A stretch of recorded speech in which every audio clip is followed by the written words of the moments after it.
हरे कृष्णा, राधे राधे। मेरा मोहन गोपाल चैनल पर आप सबका स्वागत है।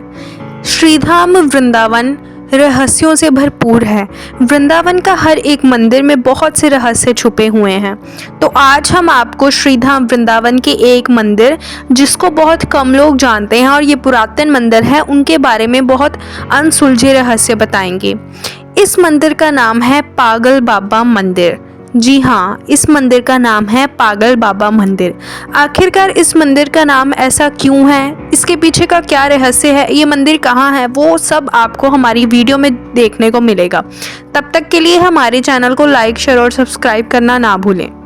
ये मंदिर मथुरा श्रीधाम वृंदावन में स्थित है और इस मंदिर का जो निर्माण है वह श्री लीलानंद ठाकुर जी महाराज जी द्वारा किया गया। आप देख सकते हैं। इनका असली नाम क्या है, आखिर इस मंदिर का नाम पागल बाबा क्यों पड़ा, कैसे पड़ा, उसके पीछे का रहस्य आपको वीडियो में देखने को मिलेगा। तो जैसे कि आप इस मंदिर को देख रहे हैं, इस मंदिर पर संगमरमर की नक्काशी की गई है। सफ़ेद पत्थर जो है पूरी तरह से चमचमाता हुआ इस मंदिर की शान को बढ़ाता है। तो जी हाँ, इस मंदिर की अनोखी बात यह है कि ये 7 मंजिला मंदिर है और हर मंजिल में भगवान के अद्भुत नज़ारे देखने को आपको इस मंदिर पे मिलेंगे और भगवान की झांकियाँ बहुत ही अच्छे ढंग से मात्र 10 रुपये की जो टिकट है उसके द्वारा प्रस्तुत की जाती है। इस मंदिर की कथा बहुत ही चमत्कारी है। आप इस कथा को सुनकर भगवान पर विश्वास करने लगेंगे। तो चलिए इस कथा को सुनते हैं। एक बार एक आदमी जो कि कृष्ण भक्त था, वह एक साहूकार के पास पैसे लेने के लिए गया क्योंकि वो आदमी गरीब था। वह दिन भर ठाकुर जी की सेवा करता था और उन्हीं की भक्ति में लीन रहता था। तब साहूकार उसे पैसे देने के लिए तैयार हो गया और साहूकार ने उसे पैसे दे दिए। कुछ ही समय बाद साहूकार उससे पैसे वापस मांगने लगा।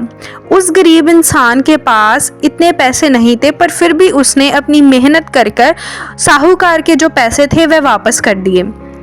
थोड़े दिन बाद साहूकार ने ये ही मानना इनकार कर दिया कि गरीब आदमी जो भगवान का भक्त था उसने पैसे दिए हैं। साहूकार बहुत ही चालाक था और उसके मन में चोर था। उसे पता था कि ये जो इंसान है ये गरीब है और इसे जानने वाला कोई नहीं है और इसलिए मैं अपनी बात से मुकर जाता हूँ कि इसने मुझे पैसे दिए। ऐसा कर वो उस भले आदमी को परेशान करने लगा, जबकि उसने तो उसके पैसे वापस कर दिए थे। करते करते साहूकार ने उस पर बहुत जुल्म करना शुरू कर दिया और गरीब ठाकुर जी के भरोसे पर बैठा रहा। साहूकार ने कोर्ट में केस कर दिया कि इसने तो मेरे पैसे नहीं दिए। गरीब के पास तो कोई गवाह भी नहीं था जिसको पेश कर वो जज को बता पाता। घर का पता जब न्यायाधीश यानी कि जज ने पूछा कि आप अपने घर का पता बताइए, तो उन्होंने बांके बिहारी जी का पता बता दिया और बताया कि वही मेरा घर है और वही सब कुछ करेंगे।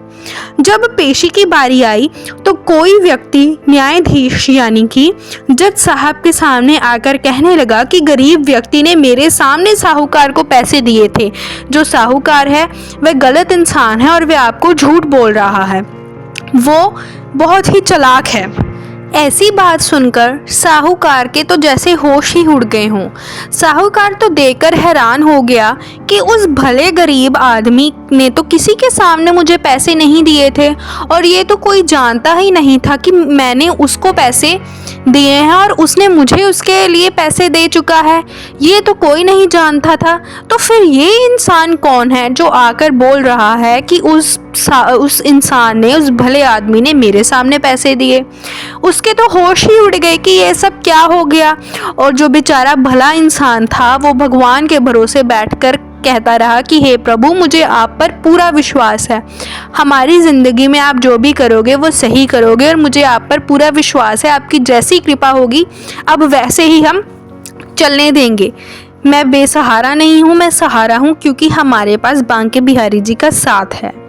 फिर जब गरीब व्यक्ति को पता चला कि मेरे गवाही देने के लिए कोई इंसान कोर्ट में पेश होकर ये कह रहा है कि मैंने तो उसने तो मेरे सामने पैसे दिए, तो वो खुद हैरान हो गया कि ऐसा कैसे हो सकता है। मैंने तो साहूकार से पैसे लेने की बात ना ही किसी को बताई और उसको वापस करने की बात भी मैंने किसी को नहीं बताई, तो ये सब कैसे हो गया। तब जो भला इंसान था उसने सोच लिया कि हाँ, हो ना हो ये और कोई नहीं, मुझे पूर्ण विश्वास है कि स्वयं बांके बिहारी जी ने आकर मेरा साथ दिया और उन्होंने ये बतलाया कि हाँ, इसने मेरे सामने पैसे दिए थे। मुझे भगवान पर पूरा भरोसा है, मुझे पता है कि ये और कोई नहीं, हमारे बांके बिहारी जी हैं। ठाकुर जी स्वयं ही आकर जज के सामने मेरा साथ देने लगे और मेरी गवाही उन्होंने दी। जब न्यायाधीश यानी कि जज को पता चला कि मेरे सामने स्वयं बांके बिहारी जी आए हैं, उन्होंने विराजमान होकर मुझे ये बताया, उन्होंने गवाही दी, मैंने उनसे बातें की, तो ये सोचकर उनका रोना निकल गया। वो हैरान हो गए और उन्हें पता लगा कि जो इंसान की जीवन की सच्चाई है वह कितनी है। भगवान का आश्रय लेने वाले कभी डूबते नहीं हैं। ये सुनकर और ये सब देखकर जो न्यायाधीश वे उसी वक्त रोने लगे। वो जल्दी से अपने जो कोर्ट है वहाँ से उठे और घर बार छोड़कर त्याग कर प्रभु की लीला में लीन रहने लगे। उन्होंने सब कुछ छोड़ा और भक्ति में लीन हो गए। भक्ति में लीन होने के बाद वे श्रीधाम वृंदावन आए और ठाकुर जी की याद में वहीं पर रहने लगे। गली गली भटकने के बाद उनके और भगवान को जो गली गली भटकने के बाद और भगवान के लिए घूमने के बाद लोगों ने उन्हें पागल कहना शुरू कर दिया। पर भगवान जानते थे कि जो इंसान मेरी भक्ति में लगा है मैं उसे कभी डूबने नहीं दूंगा। ये मंदिर उन्हीं लीलानंद ठाकुर जी महाराज जी है, उन्हीं जज का है, जिन्होंने भगवान के सामने होने के बाद जब उन्हें पता लगा तो उन्होंने अपना सब कुछ छोड़ दिया।